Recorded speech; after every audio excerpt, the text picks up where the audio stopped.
Hello, everyone. Derek Floyd here, Beautiful Now Podcast. Welcome to Beautiful Now Live, another edition. We are so excited to have you today, and as always, we try to bring you special guests to have a lunchtime chat for half an hour or so, talking about things that are topical and relevant to you right now, but leaving you uplifted, encouraged, and hopefully inspired. So pull up a chair today, join us for a little while, and just chat with us for a few. We're glad to have you. Now, I've got an incredible special. Oh, by the way, if you love the content that you see here, I need you to put a big fat subscribe on the channel, because what we do here, we try to spread this message to a lot of people out there to spread some positivity in this crazy madness going on. So if you love positive, encouraging content, please hit subscribe, please hit like, and please hit share. Whatever social platform you're checking this out on, share it with someone so that all of us can get some of that positive energy going on. Now, to the special guest. He's a really good friend of mine, as always, and he's been a great educator. He's done some great things along the way, and he's going to teach us about how education and excellence and creativity all marry together for our kids out there. Just done some amazing things. I can't wait for you guys to talk to this guy. He works for the school called Dillard High School, which is a very well-known high school along the way, predominantly African-American high school, but very historical. We'll tell a little bit more about that as well. And they have an amazing band program, music program, arts program, magnet program that does so much. I'm going to let him get really involved with it, but let me tell you, it's going to be amazing. So let's talk to my man, my main friend, Mr. Israel Charles. Are you there, man? I'm here, I am here. How you doing, brother? Man, I'm doing good, brother. Good to see you. Let me see if I can get your sound, and go ahead and talk to me again. Where you at there? Doing fine. There's the sound. All right, perfect. So, man, I'm just so glad that you're able to stop by and see us, man. You know, it's been a long time, right? It has been, man. I think NAM. Yeah. Right. Yeah, it's been there. So, for those of you who don't know what NAM is a big music show that happens every January.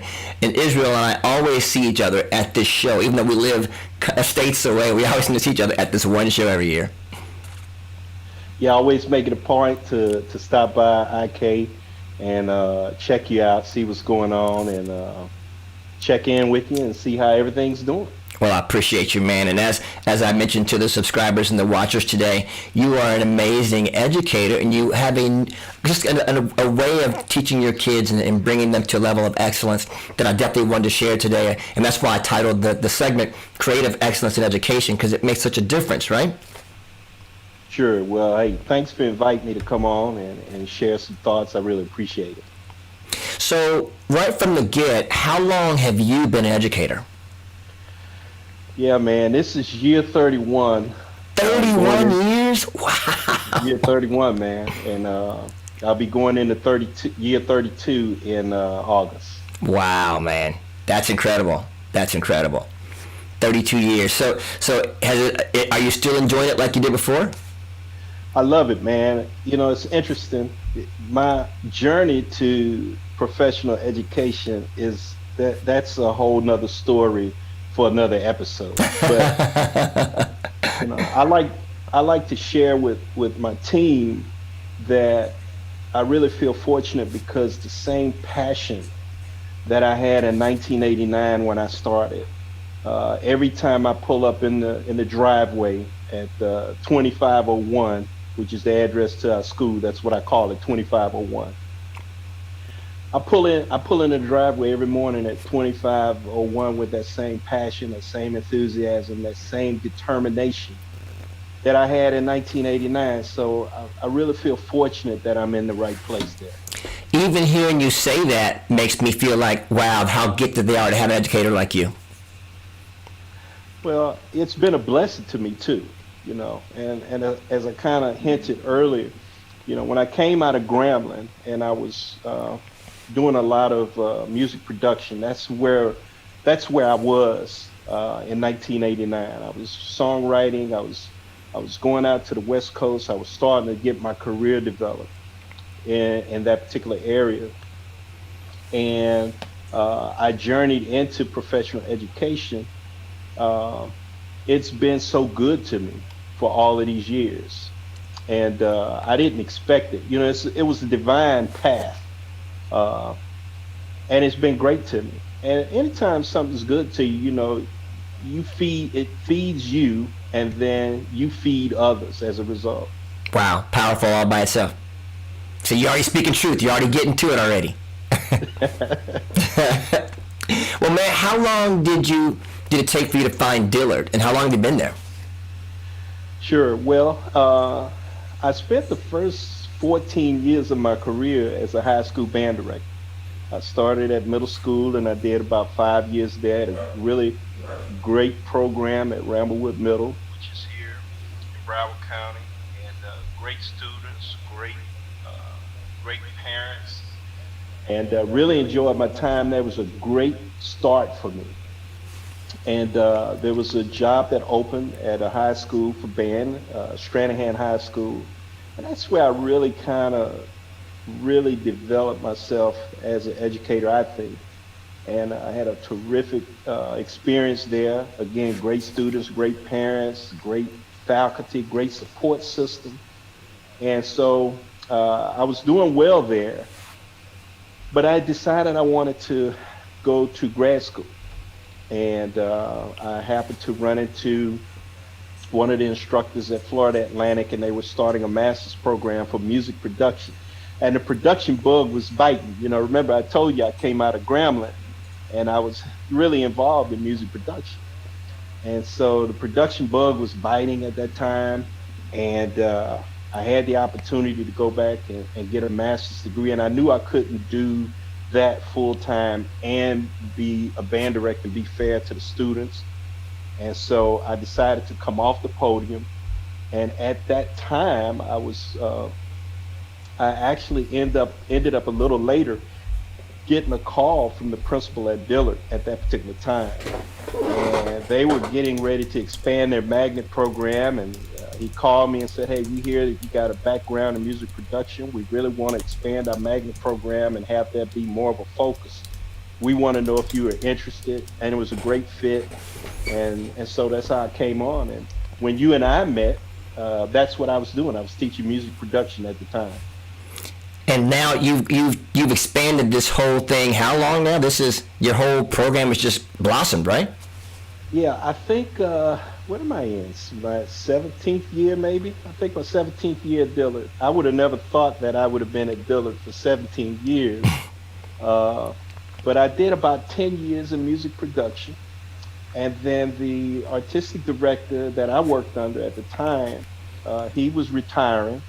And that coincided with a new principal coming in. And she asked me if I'd like to move into the artistic director chair. So I took that as a challenge and wanted to kind of pick up the baton from Mr. Brown, who was the previous director, and just try to take the program further after he had retired, because he'd done such a great job running the program.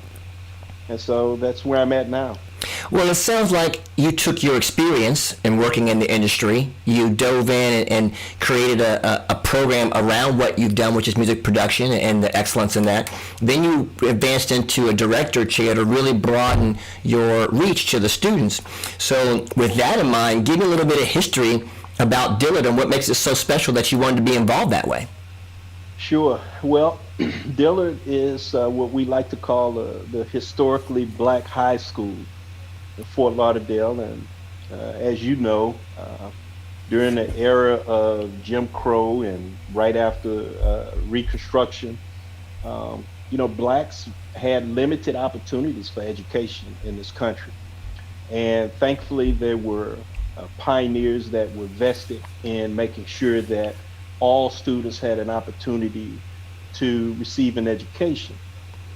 Dillard is actually named after James Dillard, who is the person that Dillard University is named after. And he was a prominent person in terms of making sure that black kids had an opportunity to get an education during those times.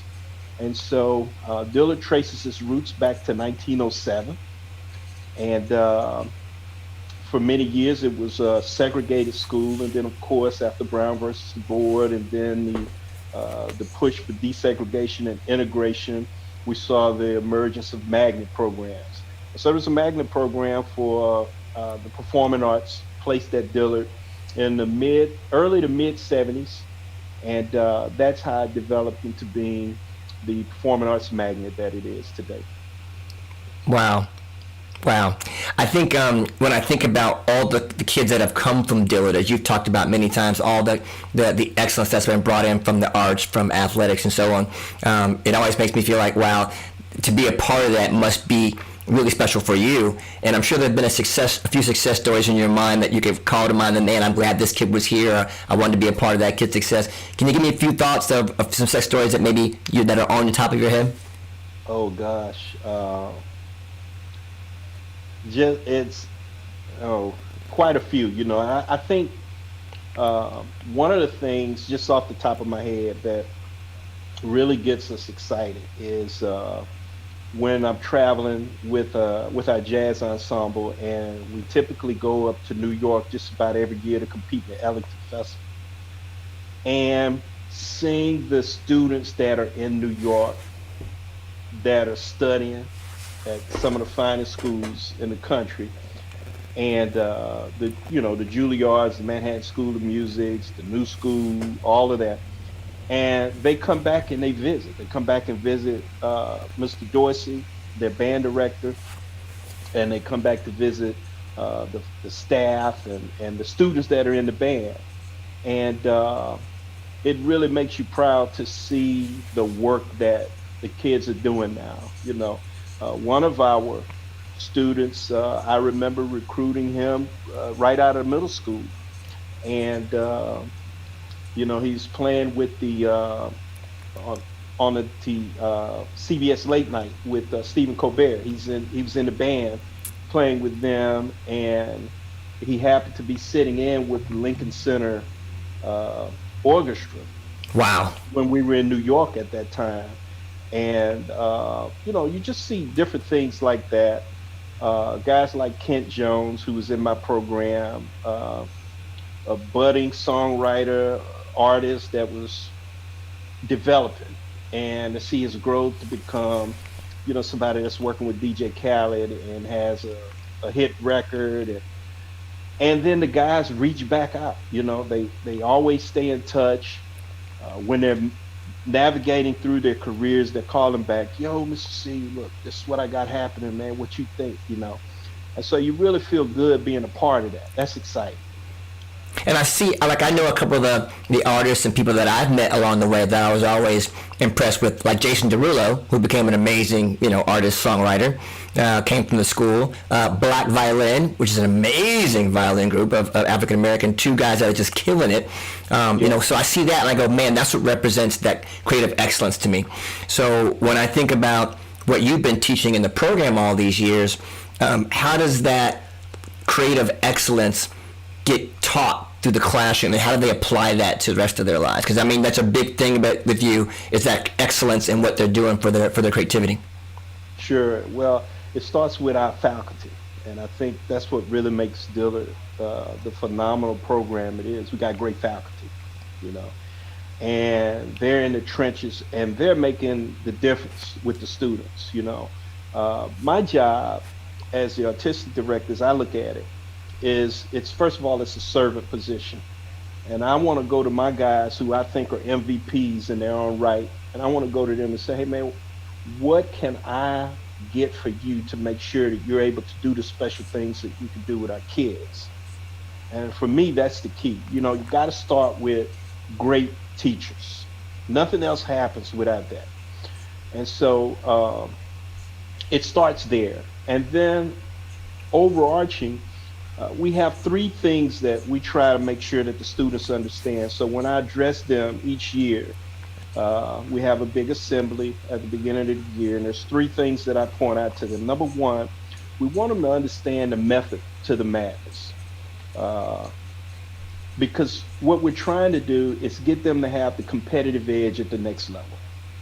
So when you're going to audition for a university or a conservatory and you're up against some other students, we want the Dillard Center for the Arts students to have the strongest presentation. And we want them to be prepared to have the strongest presentation. So We need them to understand that there's a method to the madness. This is why we're going to push you. This is why we're going to have these high expectations. And we're not always going to be Mr. Rogers about it. We're not always going to be, come on, boys and girls, you can do it. I can't imagine you even rocking like that. I know you would get in your grill like they're your own kids. I know that for a fact. Yeah, it's going to be real. We're going to be real, and it's going to be tough love. And but we want them to understand that. And so the first part of that is making sure that they have that competitive edge at the next level. The second thing that we try to make sure that they understand is that there's a level of artistic excellence that we will not compromise in terms of the performance standard. In other words, it doesn't matter if you are singing the Star Spangled Banner for the principals meeting, or if you're putting on Aida or The Color Purple.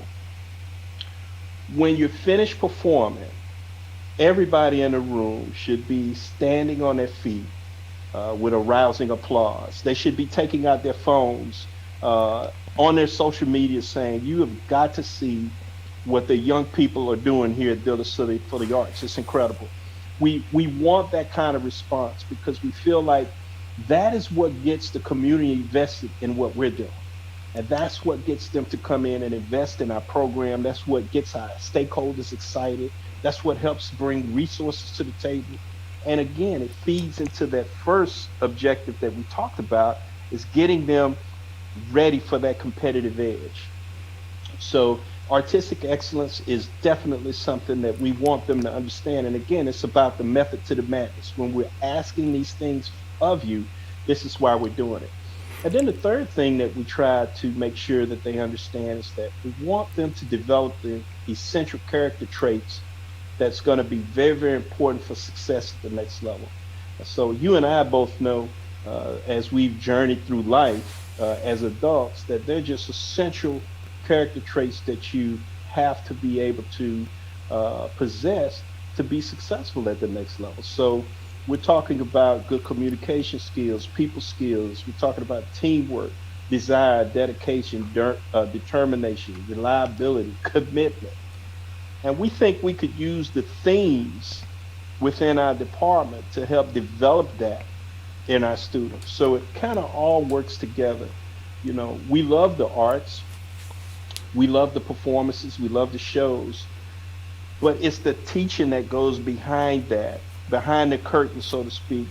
That's what's most important. And that's kind of where I feel like you guys have landed with all that you've done. I mean, I've watched your program grow and grow over the years that I've known you, and that the kids that you're churning out, man, they just have a different level of respect. They have a different level of character.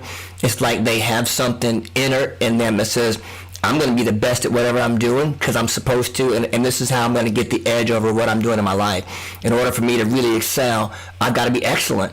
And all schools really don't teach that. I think we would appreciate if they did, but a school like Dillard really focuses on that level of excellence, and I've seen it in the students that you've taught and that have come from your program.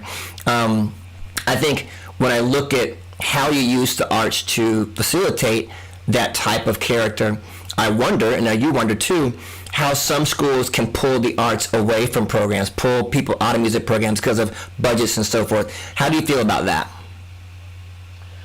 Well, it's disappointing when you see that happen. We're fortunate because the arts is our main magnet theme. We don't really see that being in jeopardy as much at a school like Dillard. But you do see it at other schools, and I think some of it is because in this age of high stakes standardized testing, that becomes the focal point in some instances, And schools have a lot of accountability that they're trying to deal with. Principals are trying to make the grade. And so it's hard for them to sometimes understand if you've got some students that need to be remediated in terms of reading and math, that they should be in other classes. And that's where the debate starts. As arts educators, we always believe that no matter what a student's situation is, whether they need to be remediated or they're academically gifted, they should have the arts as a part of their portfolio to help them become a well-rounded person.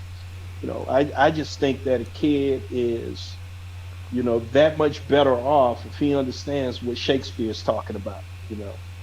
He's that much better off if he can associate with Duke Ellington. Wow. Bring them the greats, man. Bring them the greats. Yeah.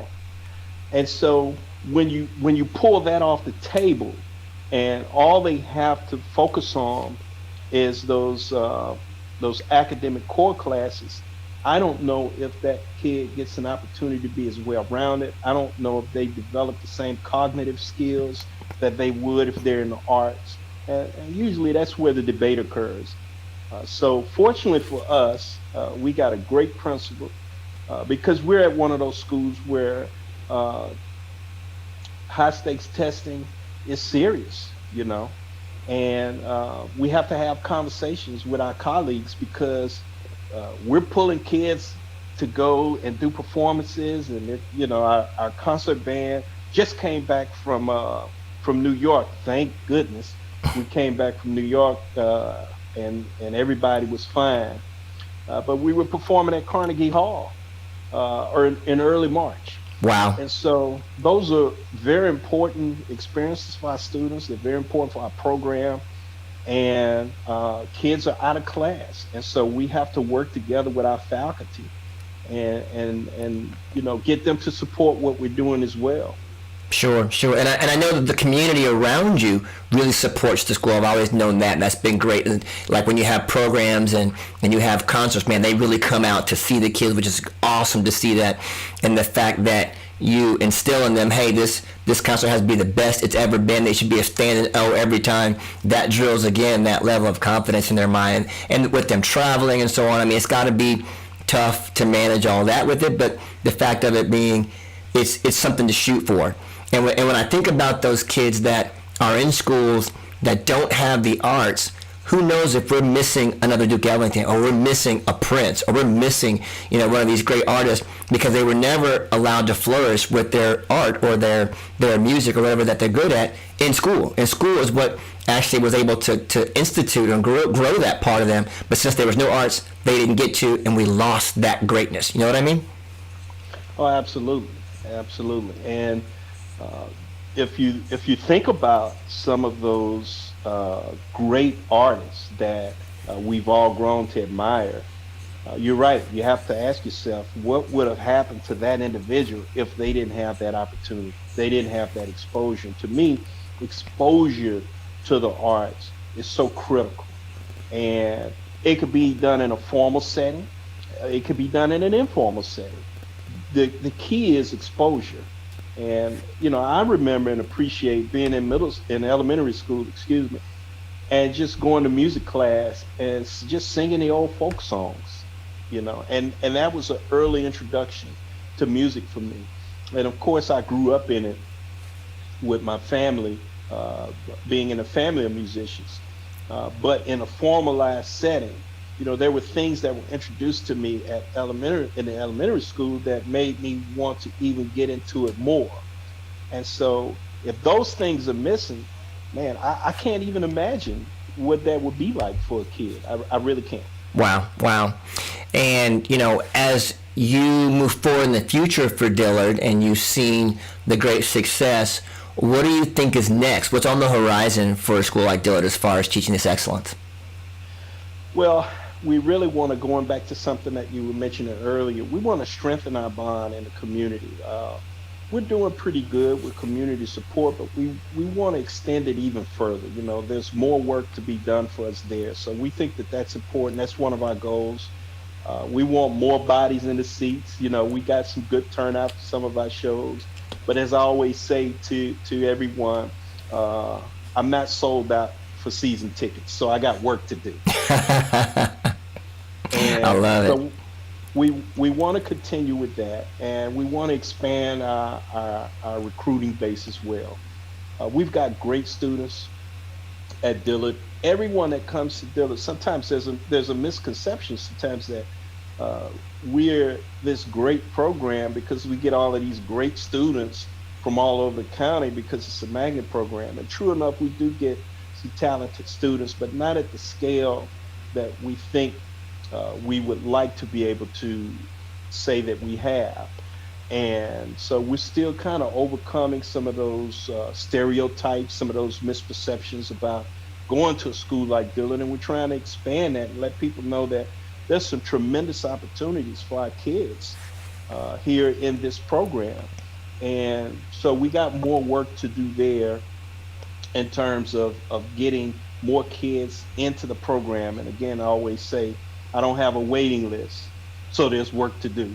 Well, speaking of that, then, if the people that are watching the program, and as this video will play often to the week, rest of the week, if someone wants to get a hold of you or get a hold of Dillard to actually maybe audition their child for Dillard or for the Magnet program, how do they do that? Talk to them.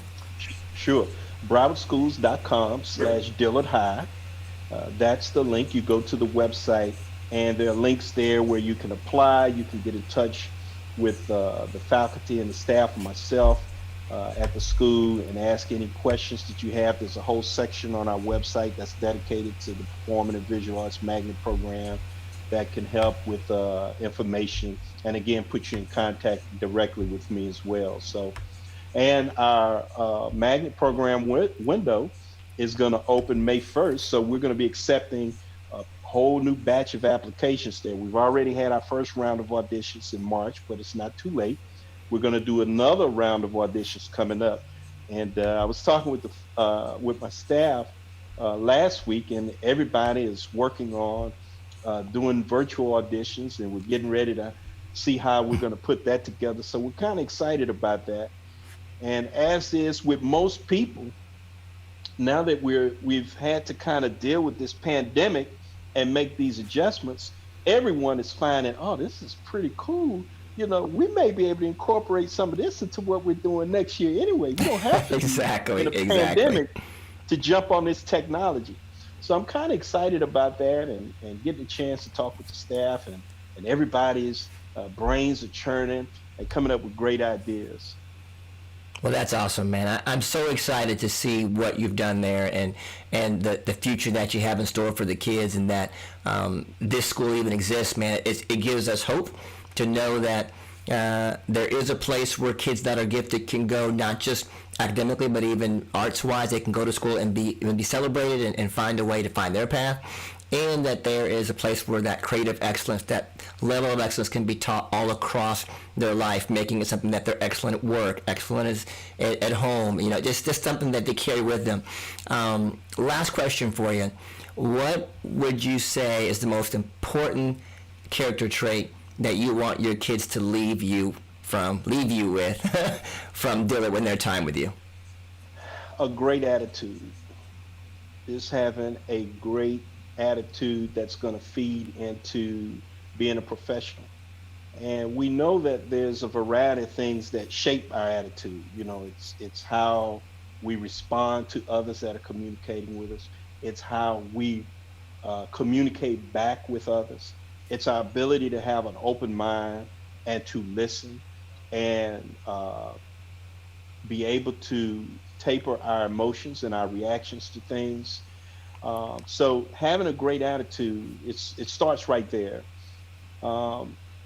Usually when we have a master class and we have somebody like, Nat Adderley Jr. or somebody, he comes to mind because we were having an open discussion with him one day, and he mentioned to our students, and it couldn't have been said better. He said, I'd rather work with a person of less talent that has a great attitude than a jerk with an abundance of talent.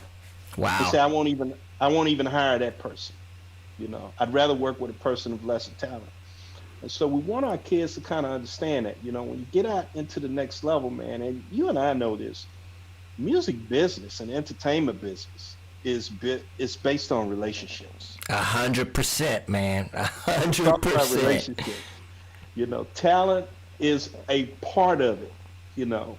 But if you don't have the skills that it takes to develop those relationships, cultivate those relationships, then you miss out on opportunities. And so your talent is there for when you get the opportunity.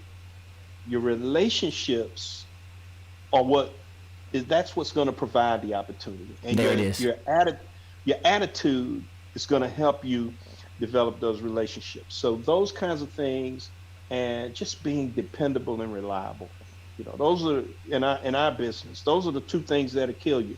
You have a bad attitude, or you can't be depended on. Wow. Can't cause a session. You don't show up. You got a gig. You're double booking yourself.